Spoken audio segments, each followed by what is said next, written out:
The next morning, Midori sits atop a pile of monster carcasses, calling the Academy's director. He informs him about the S-rank monster's defeat, but clarifies that it wasn't his doing. Based on the Raven's footage, it is Kanagi who has slain the creature. Midori finds it hard to believe, given Kanagi's history of failing the hunter's examination 3 times in a row. He requests a favor from the director. Back at the Academy, students buzz with chatter about the previous day's events. The overwhelming aura has left many unable to move, and now they speculate about who could have defeated the monster. One student jokes with his friend, claiming he was the one who did it, but his friend dismisses the idea, pointing out that it has been a decade since the last S-rank hunter emerged. However, rumors are circulating that the Slayer is indeed a student from their academy. Kanagi, leaning on a stick for support, walks through the campus with his trembling body. He overhears the conversations, amazed that the incident has become the sole topic of discussion. Suddenly, a man bumps into him, knocking him to the ground and scoffing at the idea that someone like Kanagi could be the S-rank Slayer. Kanagi knows the truth. He has defeated the demon, but only by lending his body to the founders. Now his body aches terribly from the recoil of their power. As he struggles to his feet, a voice echoes in his mind, mocking him. It is Hinoki, who reminds him of his ambition to surpass them. Hinoki's tone is both challenging and encouraging, pushing Kanagi to regain his composure and strive for greater heights. Kanagi recalls his words from the previous night and responds with quiet confidence, affirming his determination. He forces himself to stand, ignoring the lingering pain in his body. Hinoki, residing within him, chuckles lightly, urging him to show his resolve. As Hinoki observes the students around them, he can't help but feel a sense of disappointment. The Awakeners of this era seem no stronger than ordinary humans, a stark contrast to the warriors of his time. He muses that if the tower were to reappear now, the world would undoubtedly face its end. However, his thoughts are interrupted when he senses a powerful aura nearby. Kanagi notices Hinoki's sudden shift in demeanor and asks what's wrong, but Hinoki brushes it off, though he can't shake the feeling of the immense energy he just detected. At that moment, a professor calls out to Kanagi, instructing him to hurry over. Kanagi, assuming it is about his letter of resignation, so he approaches hesitantly. He is well aware that he has exhausted his 3 chances to pass the hunter's qualification test,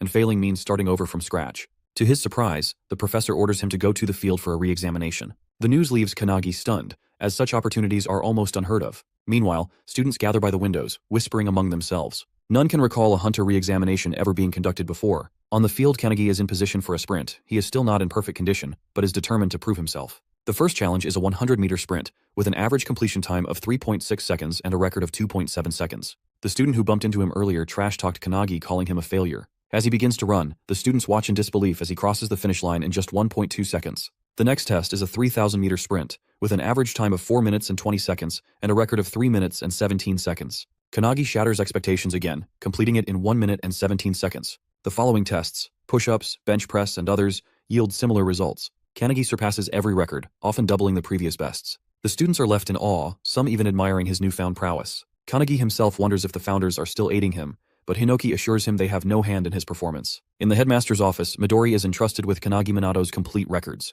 As he flips through the documents, he can't help but be impressed by Kanagi's exceptional track record. The headmaster, however, expresses his initial doubts regarding the request for re-evaluation. While Kangi's physical prowess is undeniable, the real concern has always been his magical capacity. Across every assessment conducted over the past 3 years, his mana levels have remained entirely undetectable, rendering him incapable of utilizing magic. The headmaster has dismissed the possibility of Kanagi ever being worthy of the Academy's attention. Midori's secretary, seemingly unsurprised by this revelation, affirms the expected outcome. Yet, he finds amusement in the situation, hinting that things might not unfold as anticipated. Out on the training grounds, Kanagi prepares for his magic measurement test. The professor overseeing the examination details the process, revealing he will need to channel his mana into a large fan, setting it in motion within a span of 30 seconds. The number of rotations recorded will determine his score.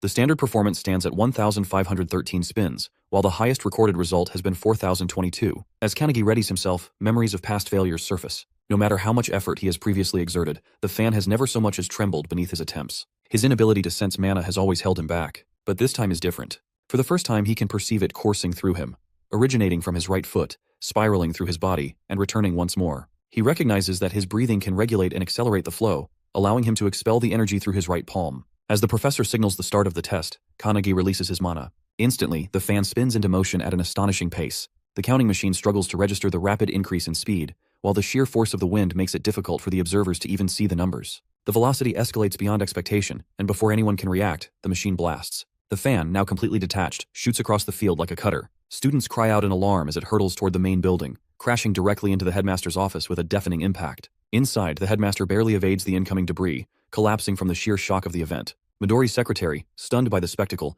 can hardly process what has transpired. Meanwhile, Midori, unshaken by the chaos, merely chuckles. To him, the resemblance between Kanagi's abilities and his own is undeniable. According to Midori, there has only ever been one individual before Kanagi who has produced an immeasurable score, and that is himself. The professor, still trying to make sense of what he has just witnessed, declares that Kanagi has passed the hunter examination. A wave of excitement ripples through the students as they erupt in cheers. Not only has Kanagi shattered every record, but he has surpassed all expectations. Staring at his own hands, Kanagi trembles with disbelief. He has spent years believing himself incapable of wielding magic, yet the power has been within him all along.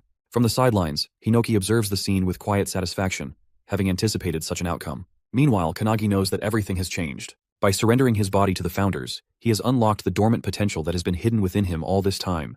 Hinoki can't help but laugh, remarking internally that the one before him is far from ordinary. With the crest of nothingness marking his fate, it's as if he has been waiting for this very moment for over a century. Before he can dwell further on the thought, an overwhelming presence descends upon them, sending a shockwave through the air. The sheer force of it leaves him momentarily speechless. His mind scrambles to make sense of the explosion. But Hinoki instantly recognizes the tremendous aura as it's the same one he had sensed earlier that morning. Standing before him, seemingly materializing from the very pressure itself, is the legendary Midori. Kanagi, seeing him, is shocked as he is the strongest hunter in existence. Midori, landing, starts addressing him directly. Midori acknowledges his achievements in the hunter examination, offering words of recognition, but Kanagi can barely utter a response. Midori then puts up a new challenge before him, which is an additional test. Midori wants Kanagi to land a single hit on him, the world's strongest hunter. Hearing that, Kanagi is left frozen in shock for a moment. Midori, 23 years old, a man who has earned the title of a full-fledged hunter at the mere age of 9, now stands before him. His feats are legendary, unmatched in all of history. He has turned thousands of demons to ashes in mere moments, his power so overwhelming that even other hunters dare not stand against him. 10 years ago, he single-handedly eradicated the pandemonium outbreak, and 5 years prior, he subdued the outbreak of Kyushu. He is a living singularity. As Midori explains his challenge, Kanagi is left in disbelief. However, Hinoki is excited, urging Kanagi to surrender his body to him immediately. Yet Midori explained the conditions in the simplest terms. Kanagi had 1 minute to strike him. Whether he succeeded or failed, no consequences would follow.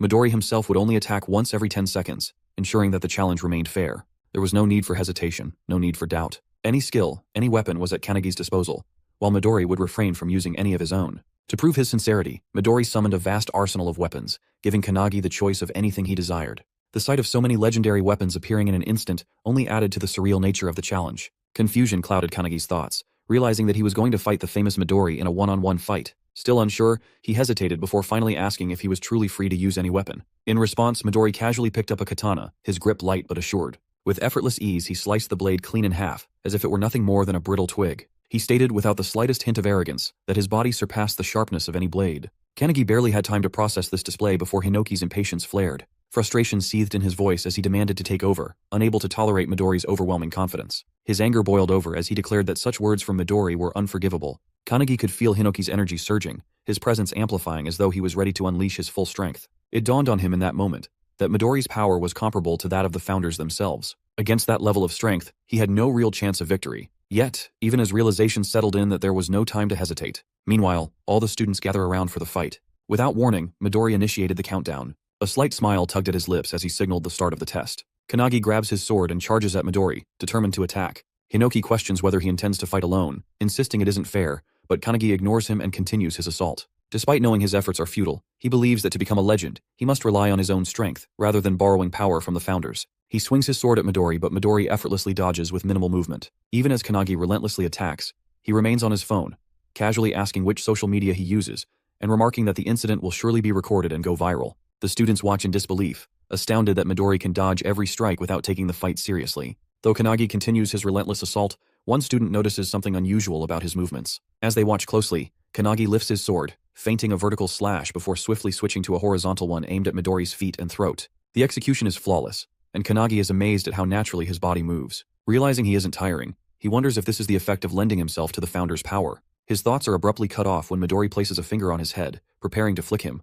and casually mentions that 10 seconds have already passed. Kanagi narrowly dodges, but the power Midori releases obliterates the field. Seeing the destruction, Kanagi realizes that if the attack had connected, his head would have been gone. Midori glances at his hand in confusion, sensing no malice from Kanagi, and wondering if he had miscalculated his own strength. Panic grips Kanagi as he understands that he will die at this rate. Desperately, he tries to recall the sensation of his stronger self. As he focuses, a powerful aura surges from him, catching Midori off guard. Kanagi launches another attack, his speed increasing rapidly. The students are in awe, shouting that the camera can't keep up with their movements. Midori notices the shift in Kanagi's presence and wonders if there is a specific condition to activate this power, or if Kanagi is deliberately keeping it a secret. Realizing another 10 seconds had passed, Midori decides to strike Kanagi lightly this time. He bends down, positioning his finger to flick again, but instead, he hits Kanagi in the chest, sending him crashing hard into the wall. Kanagi coughs up blood, yet he finds the experience incredible, marveling at the fact that he is fighting the world's strongest Awakened. He understands that if his body were the same as it was yesterday, he would already be dead from that blow.